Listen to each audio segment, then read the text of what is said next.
Now, the rest of the story. What you're about to hear began as a publicity gimmick sponsored by a leading department store in Melbourne, Australia. The store owner had a large stock of electronic pocket calculators.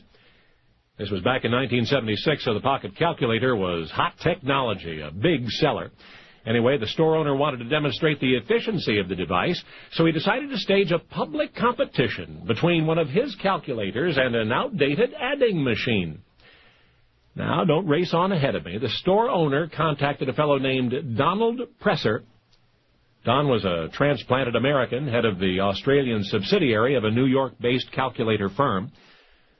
And the store owner confided his plans and asked Don if he would compete using the calculator. After all, who in Australia could be more qualified than the head of a calculator company? And Don agreed. Now all that was left was to find an adding machine operator, and one was found. His name was Johnson Lowe, and he was operations manager for a Melbourne air dispatch company. On the appointed day, Presser and Lowe arrived at the department store to greet a crowd of curious onlookers. So far, the publicity gimmick was working. The competitors checked out their equipment and sat poised to receive the first mathematical problem. On your mark, get set, go! With facile fingers, the two men keyed in and computed the data on their separate instruments, Presser on his pocket calculator and Lowe on his old adding machine. In seconds, it was over, and, rather predictably, the pocket calculator had won. Lowe patted the perspiration from his brow as the spectators applauded his opponent. There were 9 problems to go, so the moderator revealed the second problem. And again, the two competitors were off in a flurry of flying fingers. But this time, when Presser looked up from his calculator, it was to see Lowe with his answer already submitted. And the answer was correct. The adding machine had won.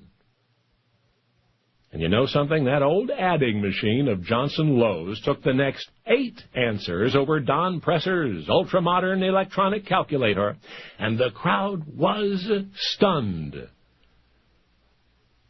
few years back, you couldn't touch a battery-operated pocket calculator for under $100. Remember that? Of course, that's all changed. Today, comparable equipment is sometimes given away.